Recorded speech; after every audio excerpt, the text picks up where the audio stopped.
Los primeros 2 capítulos del Éxodo sientan las bases para el desarrollo del resto del libro. A medida que Israel se expande, va a convertirse entonces en una gran nación, va entonces a cumplir esa promesa que Dios le dio a Abraham en Génesis, donde le dijo: a través de ti serán benditas todas las naciones. Solo que vamos a ver que Abraham todavía no es nación. Vamos a entender cómo es que se desarrolla esta parte. Ahora también abre una nueva etapa en la historia del pueblo de Dios. Ha pasado mucho tiempo desde que José entonces y sus hermanos llegaron a Egipto. Esto es parte del contexto. Y lo que comenzó con un tiempo de refugio, donde entonces llegó esta familia a encontrar, digamos, un acogimiento. Recuerden que había una hambruna enorme.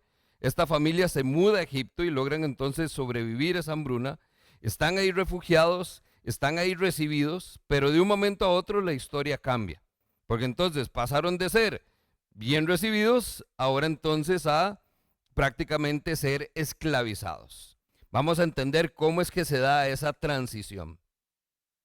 Algunos aspectos importantes. Vemos entonces ahí lo primero. La idea principal de este capítulo es la determinación de Dios para liberar a su pueblo de la opresión. Toda la temática entonces es un pueblo oprimido que está entonces necesitando un salvador. Y eso es lo que Dios hace. El planteamiento es un pueblo oprimido y la necesidad de un redentor. Hay alguien que entonces está en una situación comprometedora, el Señor escucha el clamor y viene a su rescate. Lo que vamos a ver entonces en este primer capítulo son 2 grandes secciones. El primero de ellos es la multiplicación de Israel, cómo entonces pasa de unas poquitas a un montón de gente. Y lo segundo es la opresión de Israel, cómo entonces llega a esta condición que usted y yo ya conocemos por historia. De cierta manera, podríamos entonces decir que hay 3 conceptos acá que vamos a encontrar en el capítulo 1 y nos lleva naturalmente en la historia. Número 1 es personas. Vamos entonces a ver que desde el primer versículo comienzan a tirarnos nombres. Se trata de personas. Esas personas nos llevan, número 2, a un tema de prosperidad. El pueblo de Israel comienza a multiplicarse. Y por último, caemos entonces en un problema. Resulta que la multiplicación para ellos es beneficiosa, pero para Egipto comienza a verse como una amenaza y se convierte entonces en un problema enorme, y por eso es que termina entonces Egipto oprimiendo a Israel. Entonces son 3 conceptos generales que vamos a ver: personas, prosperidad y problema. 3 P's para que se pueda acordar ahí fácilmente. ¿Estamos todos claros? ¿Sí? Listos entonces, vamos al texto. Capítulo 1, verso 1. Dice: estos son los nombres de los hijos de Israel que acompañados de sus familias llegaron con Jacob. Entonces le hacemos un circulito a Jacob porque ahí es donde comienza. Estamos viendo personas. Estas personas llegaron con Jacob a Egipto. Y entonces Egipto también tenemos que marcarlo porque es el que nos da contexto, porque no estaban ahí. Vamos entonces ahorita a responder una pregunta enorme, es ¿qué hace el pueblo judío en Egipto? Y el texto no lo responde. Se nombran las personas, son Rubén, Simeón, Leví, Judá, Isaacar, Zabulón, Benjamín, Dan, Neftalí, Gad y Aser. En total, dice, los descendientes de Jacob eran 70. Subraya ahí 70, porque entonces ese es el numerito. No es lo que encontramos en Génesis. Génesis nada más tenemos a Jacob, está casado, tiene hijos, pero ¿cómo pasaron entonces de ser una pequeña familia, un núcleo familiar, a ser ahora 70? Y da un dato interesante que ahorita vamos a entender por qué. Dice: José estaba en Egipto. Ya él estaba ahí, o sea, no fue parte de los que se mudaron. Ahora, ¿cuántas personas llegaron a Egipto? 70. ¿De dónde salen esas 70 personas? Devuélvase a Génesis, capítulo 46, verso 26. Todos los familiares de Jacob que llegaron a Egipto y que eran de su misma sangre ¿Fueron cuántos? 66. Entonces, ¿eran 70 o 66? Dice, sin contar a los dos hijos, a las nueras, perdón, verso 27. José tenía dos hijos que nacieron en Egipto. Es decir, en total, los familiares de Jacob que llegaron a Egipto fueron 70. ¿Y de dónde sale entonces ese número 70? Son 66 personas más Jacob, porque dice que estos son los descendientes de Jacob. Jacob no puede descender de sí mismo, pero Jacob llegó. Entonces, contamos uno. Además, está José, que ya está en Egipto. No puede ser contado los que iban porque él ya estaba ahí. Dice, estos son los que llegaron a Egipto. Y además dice que José tenía dos hijos. Entonces, 66 más 4, 70. Y ya hacemos tablas y no decimos que es que la Biblia se contradice. Ahora, vaya a Hechos capítulo 7. Hechos 7:14 dice, después de esto, José mandó a llamar a su padre Jacob y a toda su familia. ¿Cuántas personas? 75 en total. Y entonces, ¿de dónde sacamos los otros 5? Entonces, están contemplado un núcleo familiar porque José dice que tenía dos hijos en Egipto, pero no fueron los únicos. Hay registro entonces de que más adelante José también tiene nietos. Las nueras no cuentan. Recuerde que en términos de conteo nunca se cuentan mujeres, se cuentan solamente hombres. Entonces, ¿de dónde salen esos 5?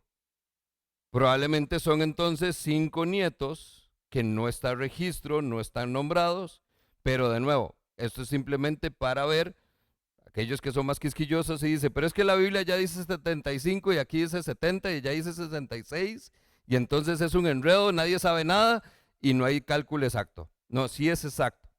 Estamos contemplando que ya Hechos registra mucho más historia de la que teníamos en Génesis y en Éxodo. Entonces, para ese entonces, cuando se narra Hechos capítulo 7, entendemos que José ya tenía más familia, ¿ok? Y ya estaban en Egipto. Por eso es que dice, mandó a llamar a Jacob y a toda su familia. Ya no solo está contemplando los que eran de su sangre, como decía Génesis, y no solamente los que estaban los que llegaron a Egipto, es todos los que están en Egipto en total. 66 que vinieron, los 4 que ya estaban, más 5 que nacieron en el transcurso de la historia. ¿Todo claro por ahí? Personas. Cada uno de esos nombres corresponde entonces a los hijos de Jacob. Esto comienza a darnos un panorama donde vemos que hay una multiplicación, comienza a haber un crecimiento natural. Salieron núcleo familiar, ahora comienzan a ser ya una familia extendida realmente numerosa. Segundo, vemos entonces el aspecto de la prosperidad. Esta es la gente que llega a Egipto. Y a partir de ahí, ¿qué pasa? Verso 6. Murieron José y sus hermanos. ¿Quiénes murieron? Todos los hijos de Jacob. Y además dice, y toda aquella generación. Entonces, de los 70 que llegaron, el verso 6 lo que nos plantea es, ya no hay nadie. Aquí estamos viendo otra generación completamente. Es otro grupo de personas, son los que llegaron, pero de ahí el tiempo pasa y no en vano. Y la generación muere, incluyendo José y todos sus hermanos. Ahora dice que sin embargo, verso 7, los israelitas tuvieron muchos hijos. Y señale ahí entonces muchos. Aquí vamos a comenzar a ver un montón de palabritas que comienzan a repetirse. Nos hablan de cantidad. Dice que son muchos hijos a tal punto que se multiplicaron y se fueron haciéndose más y más poderosos. Y el país entero fue llenado de ellos. ¿Cuáles son esas palabritas?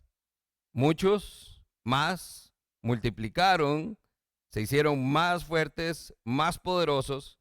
El país estaba lleno de ellos. ¿Qué es lo que nos da esta idea? Que ya no es un montón de gente. Llegaron 70, ya murieron algunos en esa primera generación, pero las generaciones siguientes fueron muy fructíferas y comenzaron entonces a multiplicarse y a llenar prácticamente el país. A este punto entonces, nosotros vemos que han pasado más o menos 3 siglos y medio entre el fin de Génesis, que narra la historia de José, y Éxodo 1:7, donde vemos este montón de gente. Ahora, ¿por qué esto es importante? Aquí comenzamos entonces a ver, hay un pequeño dato curioso. Aquí estamos viendo la historia judía. ¿Okay? Estamos viendo la historia del pueblo. ¿Qué es importante saber de la historia judía? Génesis 35:11.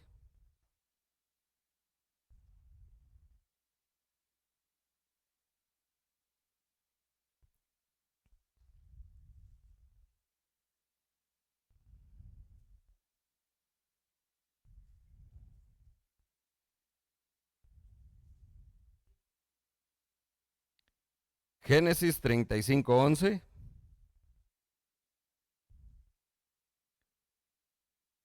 Y dijo Dios, yo soy el Dios omnipotente, crece y multiplícate. Una nación y conjuntos de naciones procederán de ti y reyes saldrán de tus tronos. Nosotros entonces vemos que hay entonces el cumplimiento en Éxodo de una de las promesas, y prácticamente no solo la promesa de Abraham, sino el mandato de qué fue lo que dijo Dios entonces para el ser humano, que debía ir y ser fructífero, que debería multiplicarse, que debía llenar la tierra. Comienza entonces a ver estas palabritas, porque es que entonces en esos primeros versos del capítulo 1 de Éxodo tienen conexión. Esto es lo que podríamos llamar entonces ecos de la creación. O sea, estamos todavía continuando en esta historia donde apenas está empezando a desarrollarse. No hemos llegado al clímax de la historia que usted y yo conocemos del Éxodo, cuando ya todos están ahí en el desierto viendo a ver qué hacen. Todavía aquí estamos viendo el puente entre Génesis y Éxodo. Lo que comenzó como una familia de 5 miembros en Harán, ahí estamos hablando de quién, de Jacob. ¿Cuáles eran las esposas de Jacob? Lea y Raquel, ¿verdad? Estamos Silpa y Bilha, y ahora entonces en Egipto son 70. Pero esta gente se comenzó a multiplicar y comenzó a ser fructífero y comenzó entonces a cumplir el mandamiento de ser una nación. Y vamos a ver más adelante un conjunto de naciones. Un poquito ahí de entonces ahí se me fue la palabra. Cuando uno le queman la película de antemano. Un spoiler. Éxodo capítulo 12, cuando comienza a narrar el Éxodo, hacen un conteo de cuánta gente hay. Estamos hablando de que se registran 600,000 hombres mayores a los 20 años. Eso quiere decir que los muchachitos que habían no están contados en esos 600,000. Esos 600,000 hombres, donde entonces le sumamos esos jovencitos, los niños y las mujeres, se estima, algunos historiadores llegan al número de por lo menos 2 a 3 millones de personas. Esa es la cantidad de gente que cruzó el Mar Rojo. Esa es la cantidad de gente que sale de Egipto. Entonces, ¿qué es lo que estamos viendo aquí? Estamos dimensionando. Lo que comenzó en su pueblo en Harán como 5 personas, una familita nuclear, llegó 70 a Egipto, se comenzó a multiplicar y salieron 2 o 3 millones de personas. esto tiene que ser una razón de ser.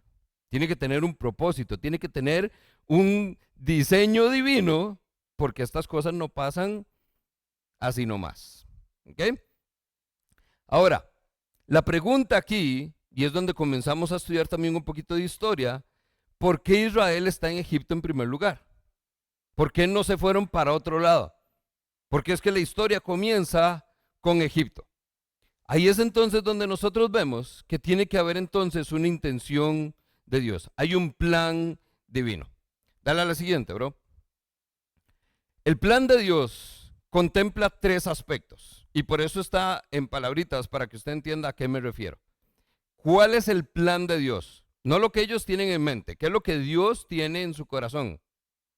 Todo el éxodo, el hecho de que su pueblo, esta familia que comenzó con Jacob, con la promesa de Abraham, tenga que iniciar un éxodo y someterse a un proceso, es por tres razones.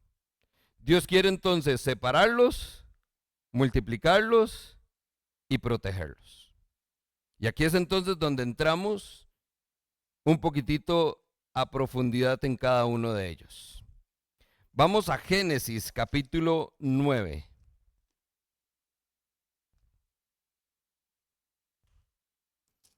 Se lo presento todo porque mi intención es que usted vea hacia dónde estamos caminando.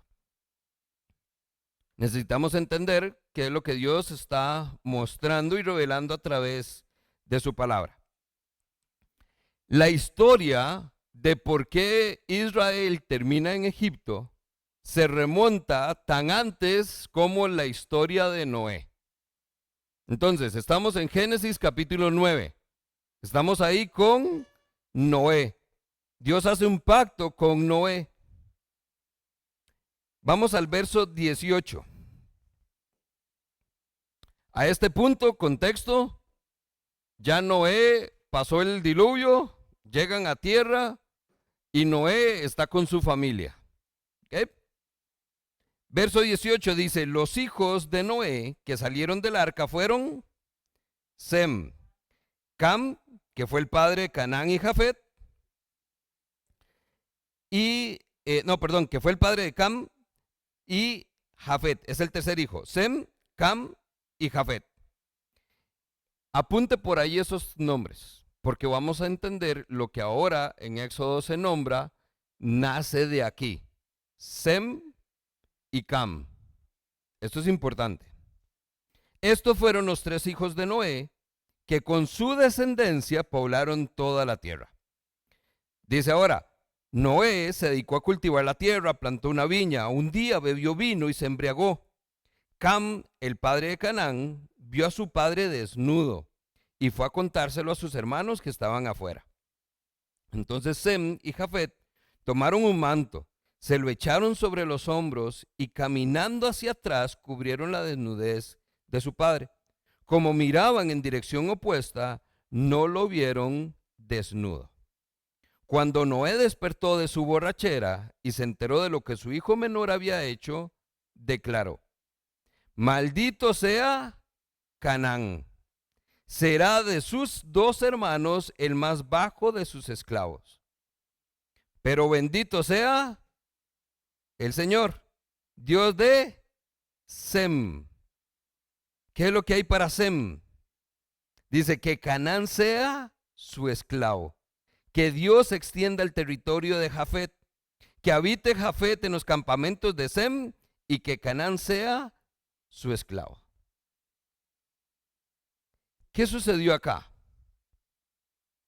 Hay una maldición de parte de Dios por las acciones de Cam. Ahora, ¿qué sucede? Pareciera una historia irrelevante, pero tiene todo el sentido del mundo. Cam ve a su padre. Es interesante que la Biblia en el Antiguo Testamento le dé tanto énfasis a la desnudez. Tanto así que si nos remontamos, ¿qué es lo primero que se evidencia producto del pecado? ¿Por qué no viniste? ¿Por qué te escondiste? Porque estaba desnudo. Por eso es que entonces, si usted ve las historias y ve las películas, usted ve que la gente en este tiempo tenía un montón de ropa, o sea, no daba chance a ver nada. Hay un sentido con esto. Resulta que entonces, en una de sus borracheras, el hijo menor lo ve y lo que parece que no narra la historia es que se fue como por el jolgorio. Le fue a contar a sus hermanillos como si fuera la gran gracia y todo. Sus hermanos actúan de una manera diferente. Se cubren los ojos, vienen y tapan a su papá, salen para atrás para no verlo desnudo, toman una actitud correcta. No sabemos cómo, pero entonces dice, el papá se dio cuenta. Noé se dio cuenta que había sucedido. Ahora, Dios entonces emite un juicio. ¿Por qué? Porque están haciendo lo incorrecto. Sin embargo, ¿qué es lo que pasó aquí?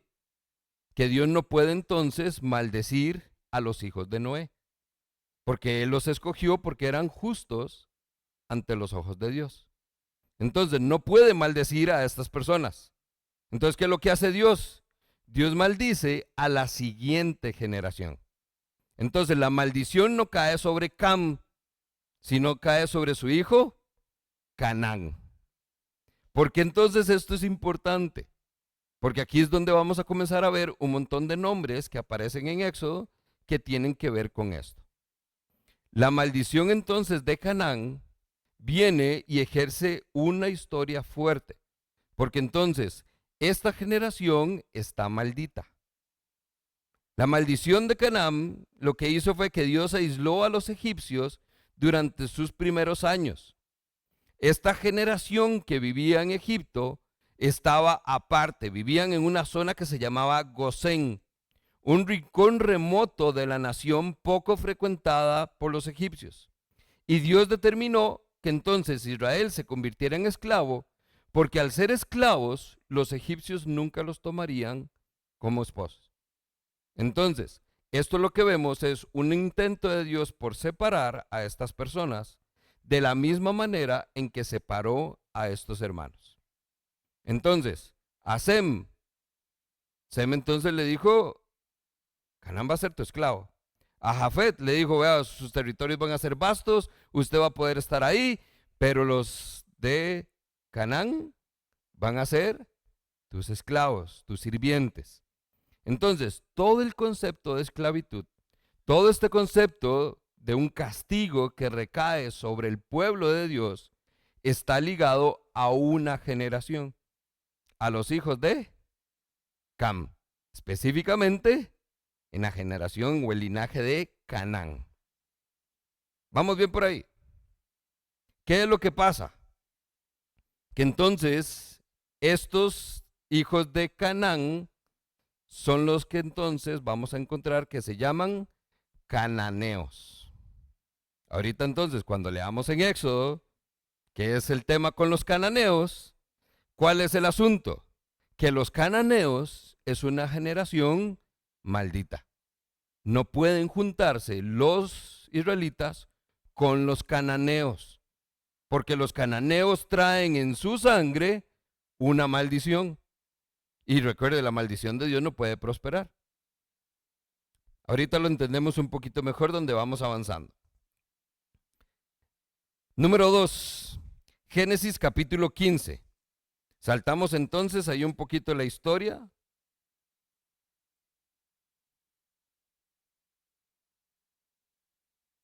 Y leemos entonces. Génesis capítulo 15 es cuando Dios hace un pacto con Abraham. Y ahí entonces entramos en terreno quizás un poco más conocido. Dice el verso 12.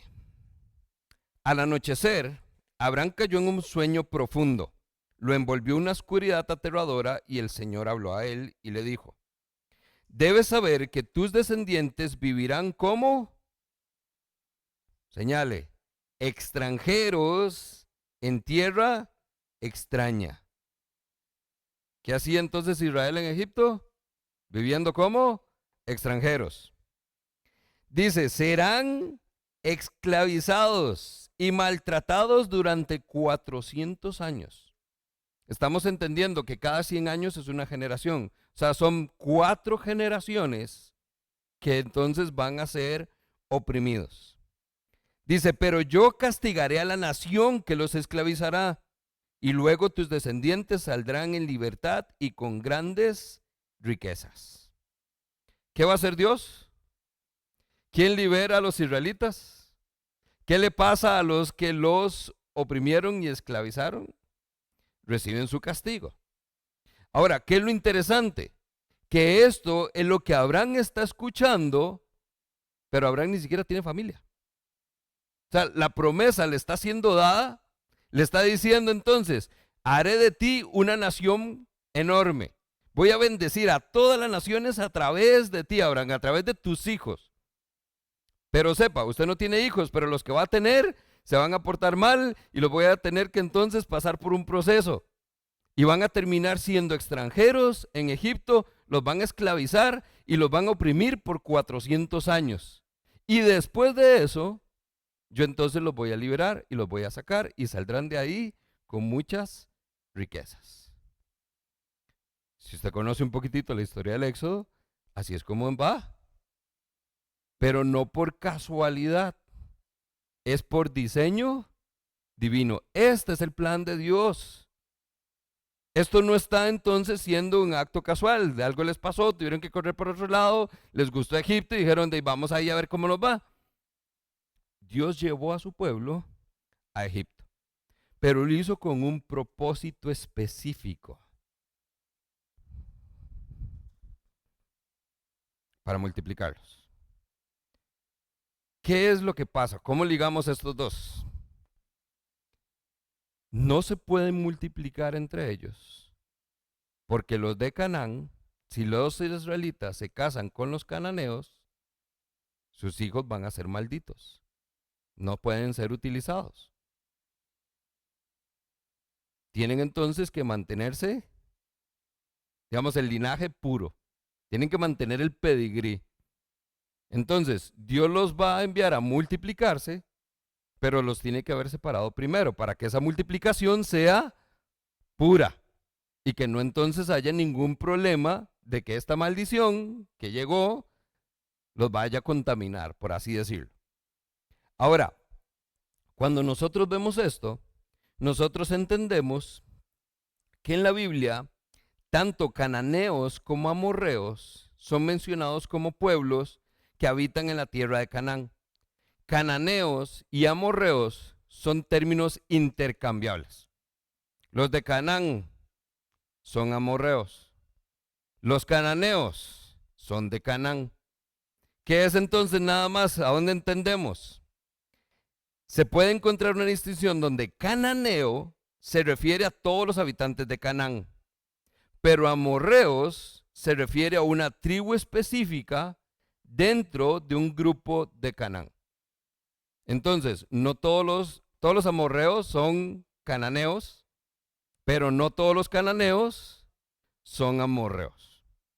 Perdón el trabalenguas, pero es para que entendamos. Es importante porque entonces cananeos son los hijos de Canaán.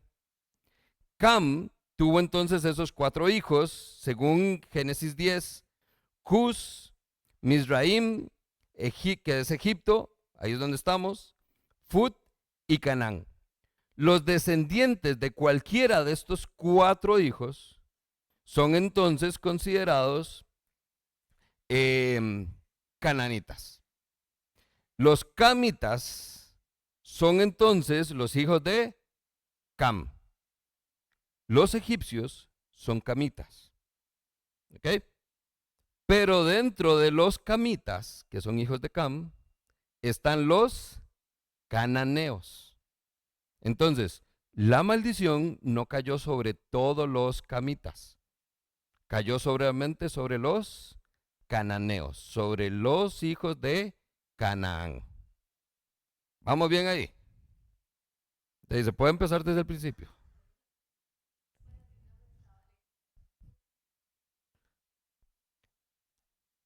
Esto es medio complejo, pero es asombroso entender que lo que nosotros podríamos tomar nada más, que sobre todo cuando encontramos esas listas en el Nuevo Testamento, que es entonces donde incluso hacemos todo, es porque los cananeos, los amorreos, los hebreos, todos los que están ahí, pareciera que son solo nombres, son referencias, son pueblos que usted dice, o sea, no hace diferencia.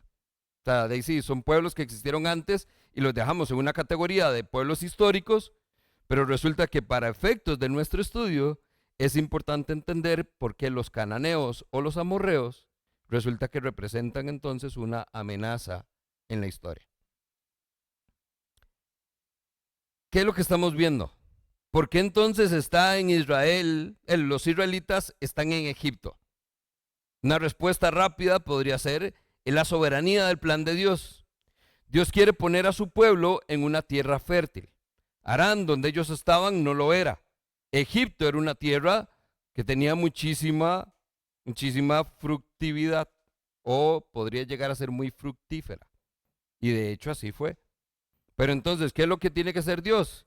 Llevar a los israelitas de un lugar a otro. Estando en Egipto, el problema es que los egipcios son camitas.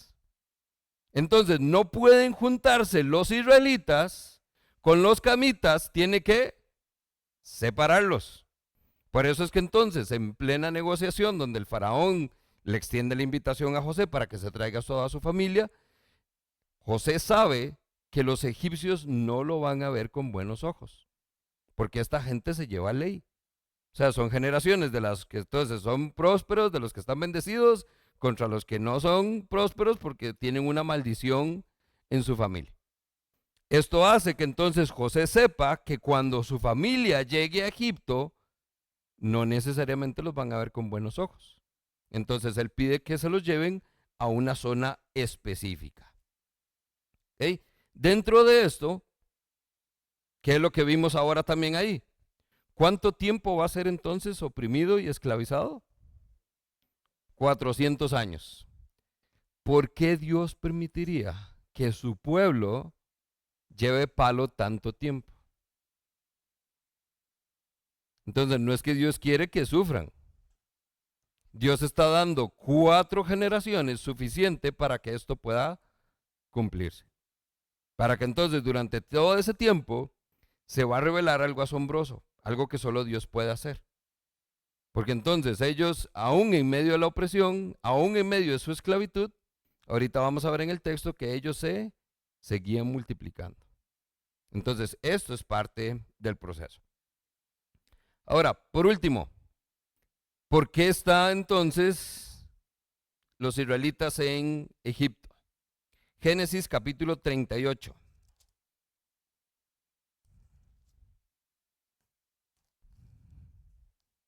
Vea, esto es una novela y vea, estamos viendo capítulos así, clímax.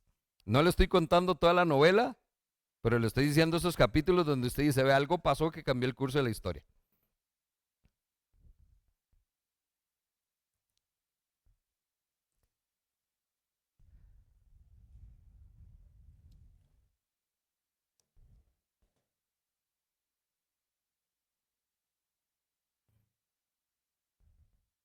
Estamos todos. Capítulo 38. Esta es una referencia.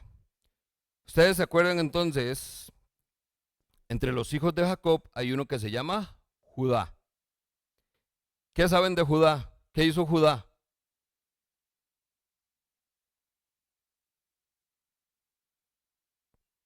Tamar. ¿Okay? Entonces, esa es la parte bonita. Judá tiene la descendencia con Tamar, pero Tamar era la esposa de su hermano. ¿Okay? Lo que pasó antes de esta historia es importante porque viene a ser un punto clave acá. Judá es el primer israelita que se atreve a violar la norma o la instrucción de parte de Abraham de no juntarse con los amorreos. Ellos están llamados a estar separados por una razón. Ningún patriarca había tomado nunca por esposa a alguien que no fuera israelita, sino que fuera camita. Judá se atreve entonces a hacerlo. Judá toma una mujer cananea como esposa y tiene 2 hijos. Esos 2 hijos comienzan entonces a hacer lo malo. ¿Y qué es lo que hace Dios? Les quita la vida a los 2 hijos. ¿Por qué? Porque Dios tiene que matar a su descendencia. La decisión que tomó acá Judá tiene una implicación en la historia. Pero vea, aquí hago un paréntesis. Génesis 28, Isaac bendice a Jacob y bendice a Esaú. Solo que a Esaú le toca la otra bendición, no la bendición de la primogenitura. Pero en la bendición que le da entonces Isaac a Jacob, Isaac le dice entonces lo siguiente: no te cases con ninguna de estas mujeres cananeas. No se puede. Ya vimos el por qué. Pero Judá, uno de los hijos de Jacob, entonces cree que no pasa nada, que eso eran mates ahí de la generación anterior. Toma por esposa y engendra entonces 2 hijos. ¿Por qué es que Dios los tiene que matar? Porque resulta que la decisión que tomó Judá comprometió el cumplimiento de la promesa del Mesías. ¿De dónde va a venir el Mesías? De la tribu de Judá. Pero Judá tiene que producir un linaje puro, porque de ahí viene el Mesías. Si hubiéramos mantenido, digo yo, ¿verdad? Si Dios hubiera mantenido la primera descendencia de Judá, al haberse casado con una mujer cananea que está maldita, sus hijos hubieran quedado malditos. No hubiera podido cumplirse la promesa. Punto. Porque no hubiera podido nacer el Mesías de una generación que viene con una maldición. Dios tiene que erradicar a esa mala generación. Y vamos a ver entonces que tiempo después, como decía ahora don Luis, Dios le permite a Judá tener entonces más hijos, pero esta vez con Tamar, una mujer israelita. Y de esta descendencia de Judá es que entonces viene el Mesías. Le doy nada más las citas. Génesis 49:10, se promete: no será quitado el cetro de Judá, ni el legislador de entre sus pies. Hebreos 7:14, Nuevo Testamento. Es evidente que nuestro Señor procedía de la tribu de Judá, respecto de la cual nada dijo Moisés respecto al sacerdocio. Apocalipsis 5:5, los que estuvieron con nosotros. He aquí que el león de Judá, que el león de la tribu de Judá será la raíz de David, la que ha vencido. Aquí es entonces donde conectamos todavía más. Por eso les digo, vea, no podemos avanzar sin completar Génesis. ¿Qué pasó en Génesis? La caída del ser humano, Génesis 3. Con la caída del ser humano, Dios viene y maldice a la serpiente. Dios entonces le dice ahora a la mujer que va a tener que parir con dolor sus hijos. Dios le dice a Adán que ahora va a tener que trabajar la tierra. Pero a partir de la caída, donde entra el pecado al mundo, Dios también trae la solución. Dios ofrece la esperanza. Y dice: del tu simiente. Simiente entonces son términos intercambiables. Simiente, raíz de David, o la semilla. Eso entonces, ¿qué es? De tu simiente vendrá el Mesías. Aquel que va a venir y dice, y le va a poner el talón encima. ¿Okay? Si esto es así, entonces nosotros entendemos que de la línea o del linaje, de Judá va a venir ese Mesías. Es por eso que entonces es indispensable que los hijos de Judá mantengan esa pureza, ese pedigrí. ¿Por qué? Porque entonces esa simiente prometida solo puede ser pasada de uno a uno. O sea, no es que entonces hay 4 hijos y de chinchillete y a ver cuál nace primero y ese va a ser el Mesías por rebote. Este tiene que ser el hijo del hijo del hijo del hijo del hijo de Judá. Entonces, ¿qué es lo que estamos viendo acá?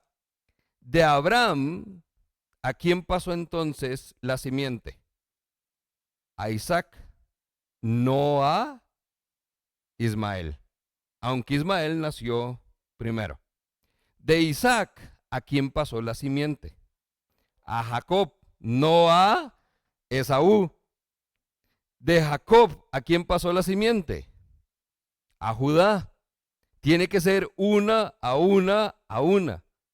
Si Judá no hubiera entonces perdido a sus primeros dos hijos, no hubiera podido nacer el Mesías. Ya ahí se hubiera perdido la simiente. Por eso es entonces importante el entender por qué es que primero pierde a sus dos hijos y luego Dios le permite en otro tiempo, en otro momento, tener hijos con otra mujer, de los cuales viene la simiente, la raíz de David, que para nosotros es el Mesías prometido. Esto es historia judía. Y es solo la primera parte. Porque ahora entonces, ¿a dónde llegaron los israelitas? A Egipto. Vea que todo esto, y nada más avanzamos en los primeros 7 versos. Y el verso entonces, con el que comenzamos, verso 1 dice, estos son los nombres de los hijos de Israel que llegaron con Jacob a Egipto. Ahora, ¿por qué Egipto? ¿Qué tiene que ver Egipto aquí y cuál es entonces el papel de la historia egipcia? Verso 8. Dice, pero llegó al poder en Egipto un nuevo rey que no había conocido a José. Y ahí es entonces donde de nuevo, por eso hicimos tanto énfasis ahorita. Todos los últimos capítulos de Génesis giran alrededor de una figura súper importante, como lo es José. José llegó entonces a ser el segundo al mando en Egipto, después del faraón, no siendo egipcio. Era un extranjero que encontró favor. Ahora, ¿cómo es posible entonces que diga, verso 8, que llegó al poder un nuevo rey que no tenía idea quién era José? O sea, después de todo lo que hizo José, porque no solo es el término del pueblo de Israel. O sea, José lo que hizo por Egipto fue la única nación que logró superar la hambruna. Todas las demás naciones venían a Egipto porque Egipto tenía entonces un abastecimiento enorme de comida. O sea, eso es historia, eso es renombre. Todo el mundo sabe quién es José, porque este nuevo rey no lo sabe. Ahí es entonces donde nosotros avanzamos un poquitito con historia egipcia. ¿Mm? ¿Quién? Eso vamos. Ahí es entonces donde nosotros tenemos que ahora sí amarrarnos un poquitito el cinturón porque no estamos familiarizados con la cultura egipcia, tanto quizás como hemos tal vez encontrado alguna familiaridad con la cultura judía. Resulta que cuando José llega a Egipto, Egipto está reinado entonces por reyes. Después vamos a entender que se llaman faraones. Estos faraones vienen de lo que se conoce como dinastías. Entonces, José llega a Egipto en la dinastía número 16. Es decir, han pasado 16 gobernantes de Egipto y llega José. Resulta que entonces, en ese tiempo, en la dinastía 16, quien está en el poder no son los egipcios.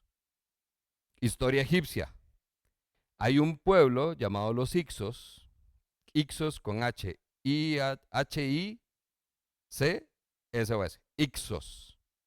Los Ixos, es que suena como los Ixos, que son una, ¿verdad? Es musiquilla. Los Ixos entonces vienen, conquistan Egipto y llegan al poder. Entonces, quien está en el poder es un Ixo, un gobernante, un rey, un faraón que no es egipcio. ¿Por qué esto es interesante? Porque resulta que estos Ixos eran semitas. ¿De dónde vienen los semitas? De Sem. ¿Cómo es hijo de Sem? Entonces es un pueblo hermano de José. José encuentra favor con el faraón Porque son de los mismos, dijo Colby. Somos de los mismos.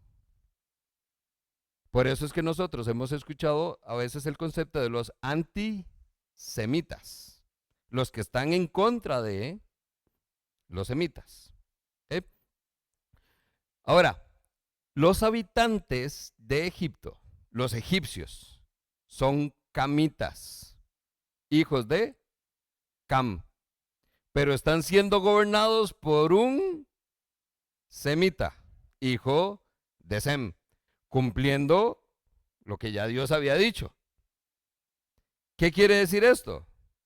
Que hay alguien en el poder que está bien, pero el pueblo no está de acuerdo con esto.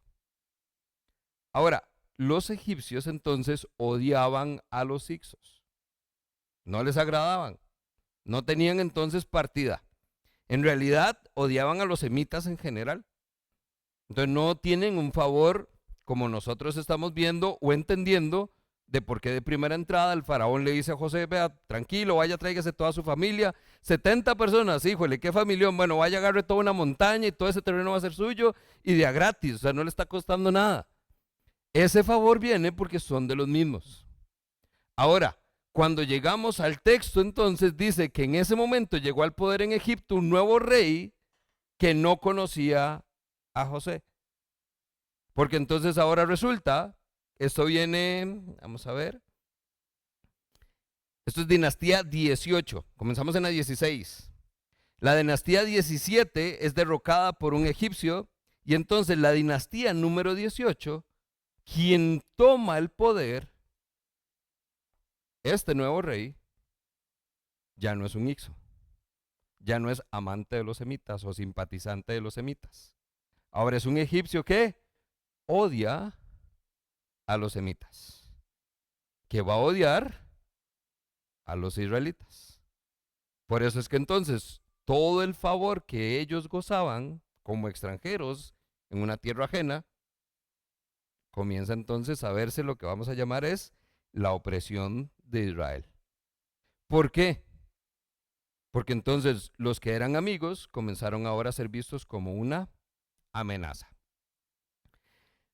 José sabía que entonces estos egipcios no los iban a ver con bien. Por eso es que ya él había sido bien inteligente, había pedido tierra aparte, ellos tenían su área, digamos, por decirlo así. ¿Qué es lo que pasa?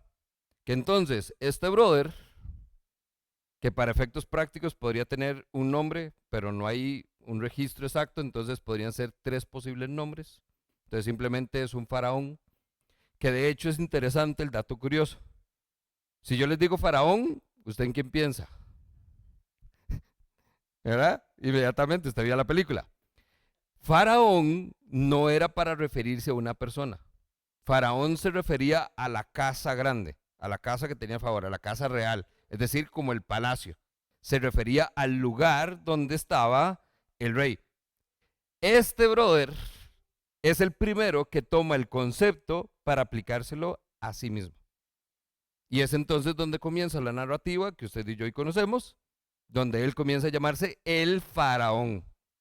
Por eso es que cuando comencemos a ver la historia, Moisés habló con el faraón, porque ya en esa dinastía 18, con este brother, él comienza a nombrarse o autodenominarse a sí mismo la casa. ¿Ok? El faraón. Entonces, este nuevo rey está ahí, asume el poder, es una nueva generación. Este nuevo rey no conoce a José porque no es descendiente del faraón anterior. Este llega, es nueva administración, típico. Y la nueva administración llega, se sienta, comienza a hacer un panorama y dice, qué lindo que está Egipto, pero qué belleza los israelitas. Son un montón, son muchos.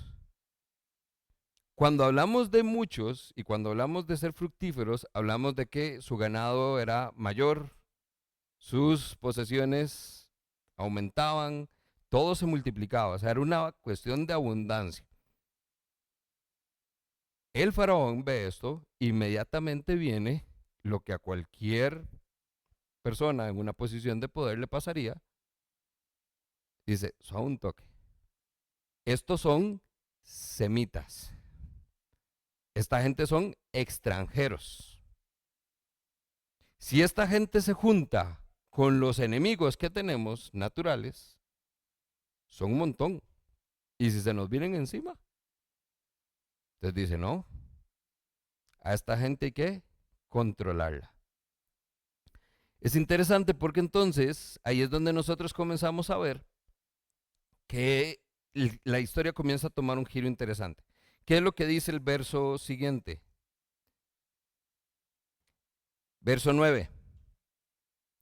Este nuevo rey, que no conocía a José, le dijo a su pueblo, cuidado con los israelitas, que ya son, subrayo otra vez, más fuertes y numerosos que nosotros. Vea cómo todo el capítulo 1 siempre nos está tirando un tema de cantidad, de aumento, de fuerza, de multiplicación o de llenura. Los israelitas son más fuertes y numerosos que nosotros. Vea el pan macabro. Verso 10. Vamos a tener que manejarlos, controlarlos con mucha astucia, porque de lo contrario seguirán aumentando, subrayamos aumentando, y si estalla una guerra, se unirán nuestros enemigos, nos combatirán y se irán del país.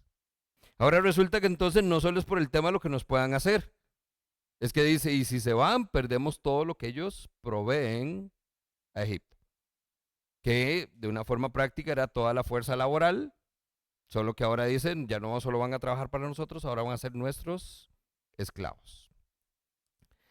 ¿Qué es lo que nosotros entonces comenzamos a ver por acá?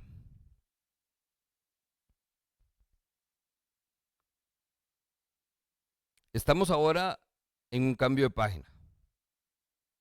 Comenzamos a ver la historia de los judíos, comenzamos a ver la historia de los egipcios y ahora entendemos que comenzamos lo que es la opresión de Israel, de Egipto sobre Israel. Esta opresión viene por un fundamento.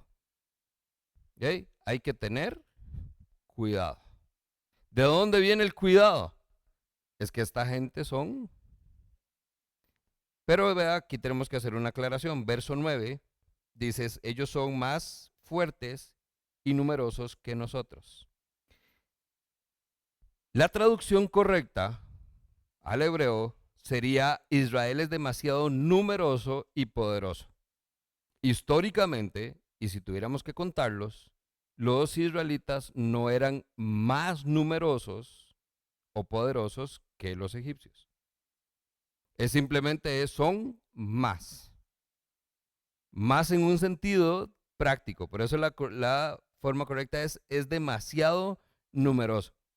O sea, no son tantos como nosotros, pero es un pueblo significativamente grande.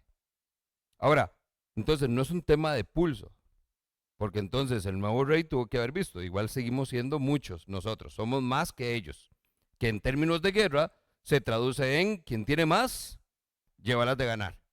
Pero aquí no es solo un asunto de gane, es que entonces esta gente, aquí estamos nosotros, pero esta gente viene siendo más y más y más.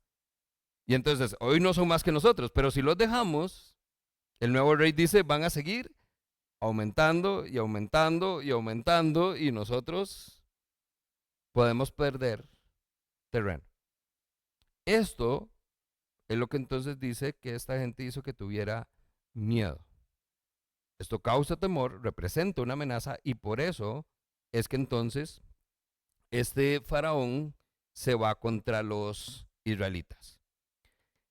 ¿Qué quiere decir esto? Génesis 1:28. Nos vamos todavía más atrás.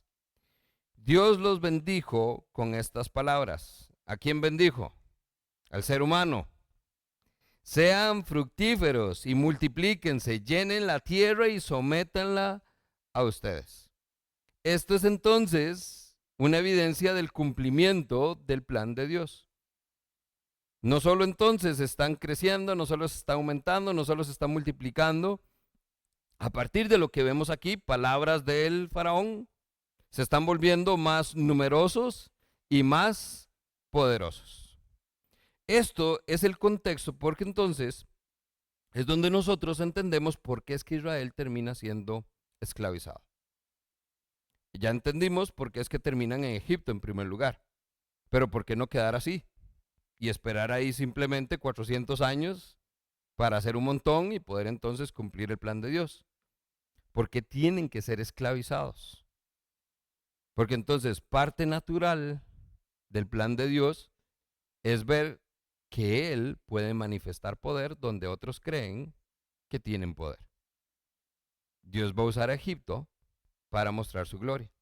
Dios va a usar al faraón en su plan, lo cual entonces, imagínense, nos abre a nosotros toda una expectativa diferente, porque Dios puede usar a personas no creyentes para cumplir sus propósitos. Si vamos todos ahí. Dice entonces, verso 10, vamos a tener que manejarlos con mucha astucia. Hay un plan macabro, lo que ya nosotros sabemos que va a pasar. Comienza entonces con la mente de este nuevo rey que dice, aquí hay que ser más inteligentes que ellos. Lo interesante es que entonces Egipto sirvió como un vientre materno para Israel. Un lugar entonces donde iban a ser nutridos, donde iban a crecer, donde entonces iban rápidamente a multiplicarse. Pasan entonces de ser un pequeño clan a una nación poderosa. Los egipcios eran sumamente orgullosos en un sentido de superioridad racial. Ellos creían que estaban al tope en la pirámide, ¿verdad?, de la vida, y se dan cuenta que entonces, ¿qué pasa si nos sentimos amenazados? Esa amenaza se ve reforzada por una realidad, historia egipcia. En este momento donde estamos viendo, Dinastía 18 es el nuevo rey que entra a regir. Hay un pueblo que son los hititas del norte, estaban entonces en conflicto con egipcios y era como su enemigo, por decirlo así.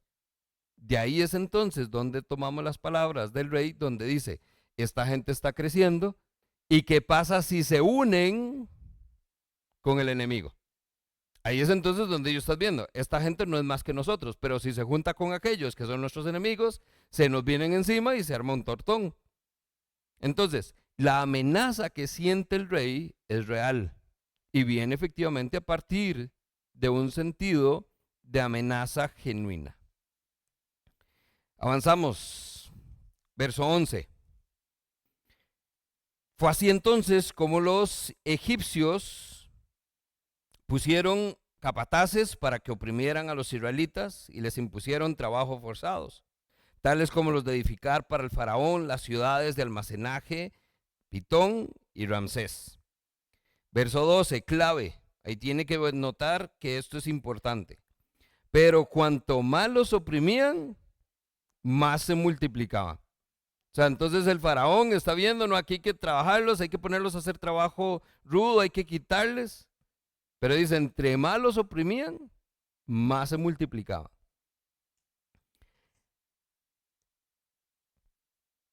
Dice verso 13, por eso les imponían trabajos pesados y los trataban con crueldad. Les amargaban la vida, obligándolos a hacer mezclas y ladrillos y todas las labores del campo. En todos los trabajos de esclavo que los israelitas realizaban, los egipcios los trataban con crueldad. Aquí es entonces donde le damos sentido a esta palabrita que es la opresión de Israel. Porque entonces no era solo unos cuantos, era en cualquier cosa que hicieran. Los egipcios los trataban con crueldad. Más o menos lo que ellos te conocen en las historias, Semana Santa, es esclavos, poca agua, poca comida, los pusieron a hacer entonces ladrillos sin los materiales adecuados, es decir, los querían traer abajo. Este es el plan inicial entonces. Cuando nosotros vemos que hay un sentido de esclavitud, un deseo de oprimir, el plan A es esclavizar entonces a la población que tienen. Si nosotros los esclavizamos, ellos se van a hacer débiles y no van a poder hacer esto con nosotros. Pero dice el verso 12, pero entre más los oprimían, más se multiplicaban. ¿Qué quiere decir esto? Que el plan A no funcionó. Lo cual entonces dice, vamos con plan B. Si no pudimos con los adultos que tenemos, Vamos entonces con los niños. Esto es entonces lo que nos muestra algo interesante. Verso 15 es el puente hacia la figura de Moisés. Había entonces parteras hebreas llamadas Sifra y Fubá, a las que el rey de Egipto ordenó: cuando ayuden a las hebreas en sus partos, fíjense en el sexo. Si es niño, mátenlo, pero si es niña, déjenla con vida.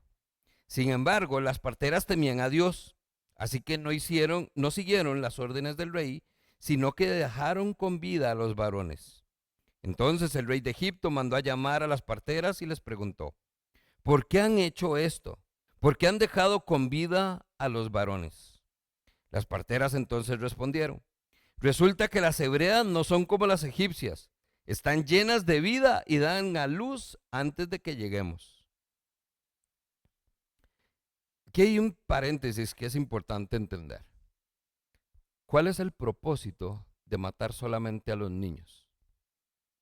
Y referimos niños varones.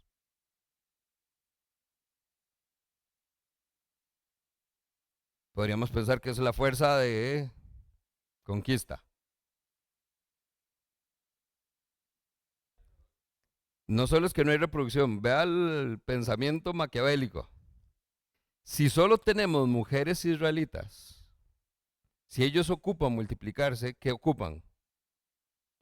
Hombres egipcios, que entonces se juntan, ya no se mantienen separados, se juntan, se casan con los egipcios y ya no tienen entonces linaje. Porque entonces, recuerde, hombres, si usted entonces se casa con un egipcio, sus hijos van a ser egipcios.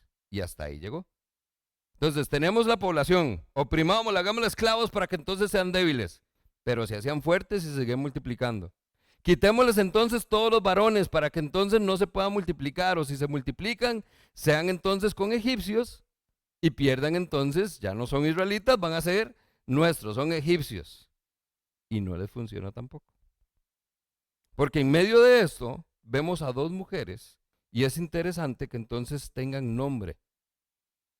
En una sociedad patriarca donde la mujer no era tomada en cuenta, ya lo vimos en términos de números y sondeos, sí se menciona el nombre de dos mujeres, dos parteras, que interesantemente desafiaron la autoridad de su faraón. El faraón le dijo: si es hombre, mátelo. ¿Cuál es entonces la intención? Esto es un trabajo por debajo de la mesa. Eso, usted nada más le dice que el niño no sobrevivió, que el niño venía malito, que no logró respirar y entonces nadie va a saber que es que los mandamos a matar. Pero estas parteras, dice el texto, le temían más a Dios que al faraón. Aquí hay algo interesante también y tiene mucho debate. El faraón las manda a llamar y les dice: ¿por qué hicieron esto? Y las parteras responden: es que las hebreas no son como las egipcias, sino que están llenas de vida y dan a luz antes de que lleguemos. ¿Eso puede ser posible? ¿O es una mentira para el que el faraón lo crea? ¿Cómo es que va a llegar? Ay, no, es que ya dio a luz. O sea, no me dio tiempo, entonces no lo pude matar. Pareciera mentira, pareciera que la respuesta de las parteras es que entonces de nada más le metieron una mentirilla blanca ahí, le metieron trama al faraón. Pero resulta que es verdad. Porque de nuevo, vean las palabras que estamos señalando, capítulo 1. Es una nación que se multiplica, que es fructífera, que son más y más y más, que son más poderosas. Dice: las hebreas están llenas de vida. O sea, el parto de una mujer entonces era así. Dice: vea, cuando llegamos ya nació el bebé, o sea, no nos da tiempo de llegar. Es posible. Es parte de ese favor, de esa parte que tienen donde entonces tienen una facilidad de multiplicación. Ahora entienda, veas, estamos hablando de un pueblo esclavizado, oprimido, hombres que con costos logran cumplir la jornada de trabajo, que llegan cansados a la casa, pero le ponen bonito de tal manera que se siguen multiplicando. Y que mire, vamos, sigue. Ahí hay más y más y más y más poderoso y más poderoso y más poderoso. Sí tiene que haber algo sobrenatural aquí. Dios está entonces utilizando a todos y todo para cumplir su propósito, incluyendo entonces estas dos mujeres, que de nuevo, entendemos también que puede que no sea una mentira, no están desafiando a la autoridad, están cumpliendo la voluntad de Dios, tanto así que entonces vemos más adelante, verso 20 dice, de este modo los israelitas se hicieron más fuertes y más numerosos. Subrayo otra vez las palabras. Dios trató además muy bien a las parteras y por haberse mostrado temerosas de Dios, les concedió tener muchos hijos. A las parteras. Se imagina una partera embarazada atendiendo un parto. Pero no, vea, tenían seguro un pulso, un cálculo. Aquí lo que se está cumpliendo realmente es la voluntad de Dios. Hay un autor que entonces escribe, no sé si dicen o no la verdad, no sé si las parteras están mintiendo, no sé tampoco si los rápidos partos de los bebés hebreos es un hecho biológico. Incluso si mintieron, no fue por engañar. Son elogiadas por su negativa a quitar las vidas de los infantes, por tener más temor a Dios que al faraón. Y ahí es entonces donde nosotros vemos que ahí hay mucho también para nosotros aplicar. A partir de ahí, entonces, aterrizamos con esto. No solo son estas dos mujeres. Si comenzamos a ver la historia egipcia, son entonces las dos parteras, Sifra y Fuá. Es también la mamá de Moisés, capítulo 2. Porque la mamá de Moisés hace lo que no tiene que hacer. La hermana de Moisés, que también desafía, es la hija del faraón. Son las sirvientes de la hija del faraón. Yo no sé si usted ve el patrón, pero Dios está comenzando a usar un montón de mujeres para cumplir un plan de redención de su pueblo. Mujeres valientes que están dispuestas a ir en contra de una autoridad, donde también es lo que nosotros encontramos en las escrituras. O sea, nosotros no es que entonces no importa la autoridad, hay que someternos a toda autoridad dada aquí en la tierra, siempre y cuando la autoridad sea y venga entonces por Cristo y se someta a la voluntad de Dios. Pero no podemos hacerle caso a un gobernante que nos diga aquí que hay que ir en contra de lo que Dios ya ha dictado. Entonces, el principio que nosotros comenzamos a ver es que cada mujer que encontramos en esta historia, valientemente entonces ejerce su influencia, cumple su propósito, se resiste a la injusticia y cumple el propósito de Dios.